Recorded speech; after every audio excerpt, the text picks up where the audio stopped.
اللہ تعالیٰ نے قرآن مجید میں نبی پاک صلی اللہ تعالیٰ علیہ وسلم کی ازواج کو مومنوں کی مائیں قرار دیا ہے۔ فرمایا النبی اولیٰ بالمؤمنین من انفسہم، فرمایا یہ نبی مومنوں کے ان کی جانوں سے بھی زیادہ قریب ہیں، وازواجہ امہاتہم، اور ان کی بیویاں ان کی مائیں ہیں۔ نبی پاک صلی اللہ تعالیٰ علیہ وسلم کے حرم محترم میں داخل ہونے والی ہر خاتون ہی بڑی شانوں والی ہے۔ وہ پاک باز اور بلند بخت خواتین جنہیں حضور سید عالم صلی اللہ تعالیٰ علیہ وسلم کی خدمت عالی مرتبت میں حاضری کا شرف ملا، وہ جو حضور کی ازواج مطہرات ہیں، اللہ تعالیٰ نے انہیں بڑے ہی درجات عطا فرمائے۔ لیکن ان خواتین میں سے سیدہ خدیجہ الکبریٰ رضی اللہ تعالی عنہا، سیدہ عائشہ صدیقہ رضی اللہ تعالی عنہا انفرادی شان رکھتی ہیں، باقی تمام بھی کئی شانوں میں منفرد ہیں، کئی مقامات میں منفرد ہیں۔ آج ہم بات کرنے جا رہے ہیں سیدہ عائشہ صدیقہ رضی اللہ تعالی عنہا، وہ خاتون جس کو میرے نبی پاک صلی اللہ تعالیٰ علیہ وسلم نے فرمایا عائشہ تم سے نکاح کرنے سے پہلے حضرت جبریل امین علیہ السلام 3 دن تک ریشمی کپڑے میں تمہاری صورت لپیٹ کے لا کے مجھے دکھاتے رہے، اور عرض کرتے یا رسول اللہ صلی اللہ علیہ وسلم یہ عائشہ دنیا اور آخرت میں آپ کی بیوی ہے۔ نبی پاک سید عالم صلی اللہ تعالیٰ علیہ وسلم نے اس پاک باز خاتون سے فرمایا عائشہ یہ جبریل کھڑے ہیں اور تمہیں سلام کہہ رہے ہیں۔ حضرت عائشہ صدیقہ رضی اللہ تعالیٰ عنہ کو اللہ تعالیٰ نے بڑی شانیں عطا فرمائیں، اور سب سے بڑی شان یہ تھی کہ وہ رب کے حبیب کی محبوبہ تھی۔ نبی پاک علیہ السلام نے سیدہ فاطمہ الزہرا رضی اللہ تعالیٰ عنہ سے خود فرمایا، کہا فاطمہ تمہارے باپ کو عائشہ سے بڑھ کر کوئی بھی محبوب نہیں۔ حضرت عائشہ صدیقہ رضی اللہ تعالیٰ عنہ کو اللہ تعالیٰ نے انفرادی عظمتوں سے نوازا، انفرادی شانوں سے نوازا، ان کو اللہ تعالیٰ نے بے شمار خصوصیات عطا فرمائی۔ حکیم الامت مفتی احمد یار خان صاحب نعیمی رحمۃ اللہ علیہ فرمایا کرتے تھے سیدہ عائشہ صدیقہ کے فضائل تو ریت کے ذروں سے بھی زیادہ ہیں، بارش کے قطروں سے بھی زیادہ ہیں، ان کے فضائل تو درختوں کے پتوں سے بھی زیادہ ہیں۔ اللہ تبارک و تعالیٰ نے انہیں بڑی عظمتوں سے شانوں سے نوازا۔ حضرت ابو موسیٰ اشعری رضی اللہ تعالیٰ عنہ فرماتے ہیں کہ نبی پاک علیہ السلام کے اصحاب کو اگر کسی دینی مسئلے میں اشکال ہوتا تھا تو وہ جا کے اپنا مسئلہ سیدہ عائشہ صدیقہ سے حل کروایا کرتے تھے۔ اللہ تعالیٰ نے انہیں اتنا علم عطا فرمایا تھا کہ صحابہ کرام اپنے مسائل جا کے سیدہ عائشہ صدیقہ رضی اللہ تعالیٰ عنہ سے حل کراتے، کیوں؟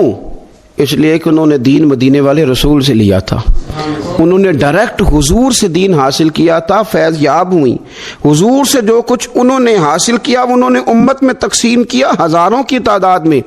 حضرت عائشہ صدیقہ رضی اللہ تعالیٰ عنہ کی مرویات ہمارے سامنے موجود ہیں۔ حضرت حکیم الامت مفتی احمد یار خان صاحب رحمۃ اللہ علیہ فرماتے ہیں کہ از آدم تا ایدم یعنی جناب آدم علیہ السلام سے لے کر آج تک کائنات میں حضرت عائشہ صدیقہ رضی اللہ تعالیٰ عنہ سے بڑی عالمہ فاضلہ خاتون کوئی نہیں ہوئی۔ انفرادی علم اللہ تعالیٰ نے انہیں عطا فرمایا، لوگ ان سے مسائل پوچھتے، لوگ ان سے بات کرتے، پھر علم تھا، اور علم کے ساتھ اللہ تعالیٰ نے انہیں تقوی کی توفیق عطا فرمائی تھی۔ صحبت مصطفیٰ کریم علیہ السلام کی برکت سے ان کے اندر اللہ تعالیٰ نے وہ خوبیاں جو تعلیم امت کے لیے، اور ہماری اس ماں کی وہ شانیں جن پر ان کی اولاد عمل کرے تو وہ اللہ کے قریب چلی جائے۔ حضرت عروہ بن زبیر رضی اللہ تعالیٰ عنہ فرماتے ہیں کہ یہ عجیب سخی خاتون تھی، 70,000 دینار میں نے ان کے ہاتھ میں دیکھے، سارے انہوں نے اللہ کے رستے میں خیرات کر دیے، لیکن جب میں نے ان کے اپنے کپڑے دیکھے تو ان کو پیوند لگے ہوئے تھے۔ 70,000 دینار خیرات کر رہی، اپنے کپڑوں کو پیوند لگے ہوئے۔ 1,00,000 دینار ان کے پاس تھا۔ ان کی خادمہ کہتی ہیں سارا ہی سیدہ عائشہ صدیقہ نے خیرات کر دیا۔ میں نے کہا اماں جی کو 1 دینار رکھ لیتی ہیں، آپ کا روزہ تھا، میں کچھ کھانا لے آتی، آپ کھا لیتی۔ تو فرمانے لگیں کہ پہلے یاد کراتی تو شاید میں رکھ لیتی، تو سب بانٹ دیا اللہ کے رستے میں۔ حضرت عائشہ صدیقہ نے یہ اثار حضور سے سیکھا، امت کو سکھایا۔ فرماتی ہیں ہم کوئی مجبور تھے فاقے کرنے پر؟ حضور کے در دولت پر تو خدا کے فضل سے بڑی نعمتیں آتی تھیں، لیکن حضور ساری ہی رب کے رستے میں خیرات کر دیا کرتے تھے۔ ان کے اندر پھر اتنا اثار کا جذبہ پیدا ہوا، اتنا انہوں نے ساری زندگی اتنی خیرات کی، اتنا اثار کیا کہ گنبد خضرا کا وہ حجرہ نور جس میں حضور علیہ السلام کا وہ نورانی مزار ہے جس پر 70,000 فرشتے صبح درود و سلام پڑھتے ہیں، 70,000 شام کو پڑھتے ہیں، وہ حضرت عائشہ صدیقہ کی ملکیت تھا۔ سیدہ عائشہ صدیقہ رضی اللہ تعالیٰ عنہ فرماتی ہیں اس میں حضور کی مقدس تدفین ہوئی، پھر میرے والد حضرت سیدنا ابو بکر صدیق کی تدفین ہوئی، پھر ایک قبر کی جگہ باقی تھی میں نے اپنے لیے رکھی ہوئی تھی۔ لیکن قربانی کا جذبہ ایسا تھا، اثار کا جذبہ ایسا تھا کہ جناب عمر کو زخم لگا، انہوں نے اپنے بیٹے کو بھیج کے کہا کہ اماں جی سے پوچھو میرا بھی دل کرتا ہے کہ میں حضور کے قدموں میں سیدنا صدیق اکبر کے پہلو میں لیٹ جاؤں۔ حضرت عبداللہ ابن عمر کہتے ہیں میں نے جا کے کہا تو وہ رو پڑی، کہنے لگی کوئی اپنی قبر کی جگہ کسی کو نہیں دیتا، پر عمر سے کہنا جاؤ میں نے تمہارے لیے اثار کیا۔ اتنا جذبہ قربانی کا ان کی طبیعت میں پیدا ہوا، اور پردے کا یہ حال تھا۔ امت کی بیٹیوں کو انہوں نے با پردہ اور باوقار رہنے کا یہ انداز بتایا کہ سیدہ عائشہ صدیقہ فرماتی ہیں حضور سید عالم علیہ السلام میرے حجرے میں تدفین ہوئی، حضور کا وصال ہوا، وہیں دفن ہوئے تو میں بغیر پردے کے جاتی تھی، حضور میرے شوہر ہیں۔ اور پھر جب وہاں جناب صدیق اکبر کی قبر مبارک بنی تو وہ میرے والد تھے، میں بغیر پردے کے جاتی تھی۔ اور جب وہاں حضرت عمر رضی اللہ تعالیٰ عنہ کی قبر بنی تو پھر میں نے پردہ کر کے جانا شروع کیا، اس لیے کہ عمر میرے لیے محرم نہیں تھے، میں پردہ کر کے جاتی تھی۔ تو حضرت عائشہ صدیقہ امت کی بیٹیوں کو بتاتی ہیں کہ میں تو مزار پہ جاؤں تو پردہ کر کے جاتی ہوں، میں تو حضرت عمر کے مزار پہ جاؤں تو پردہ کر کے جاتی ہوں، اور تم بغیر پردے کے بازار چلی جاتی ہو، وہاں تم چلی جاتی ہو، سر عام چلی جاتی ہو۔ یہ معیار دیا حضرت عائشہ صدیقہ رضی اللہ تعالی عنہا نے امت کی بیٹیوں کو۔ عبادت انہوں نے اس طرح کی، تقوی ان کا اس طرح کا تھا کہ آپ کے بھانجے فرماتے ہیں کہ ساری رات ہی وہ اللہ کی بارگاہ میں حاضر رہتی تھی، ساری رات ہی مصلی آباد رہتا تھا۔ پھر بھی ایک دفعہ حضور کی بارگاہ میں عرض کیا انہوں نے، یا رسول اللہ میری بخشش کی دعا کر دیں، میرے گناہوں کی معافی کی دعا کر دیں، یہ عاجزی ہے۔ تو نبی پاک علیہ الصلوۃ والسلام نے دعا کر دی، اے اللہ عائشہ کے ظاہری بھی معاف کر دے، باطنی بھی معاف کر دے، اگلے بھی معاف کر دے، پچھلے بھی معاف کر دے۔ اتنی خوش ہوئی کہ مسکراتے مسکراتے حضور کی گود میں آ گئی۔ صحیح ابن حبان میں موجود ہے کہ نبی پاک نے فرمایا عائشہ اس دعا پہ تو بڑی راضی ہوئی ہے نا؟ یا رسول اللہ میں بڑی راضی ہوئی ہوں۔ تو دیکھنا حضرت عائشہ صدیقہ کے صدقے امت پر کتنا کرم ہو رہا ہے۔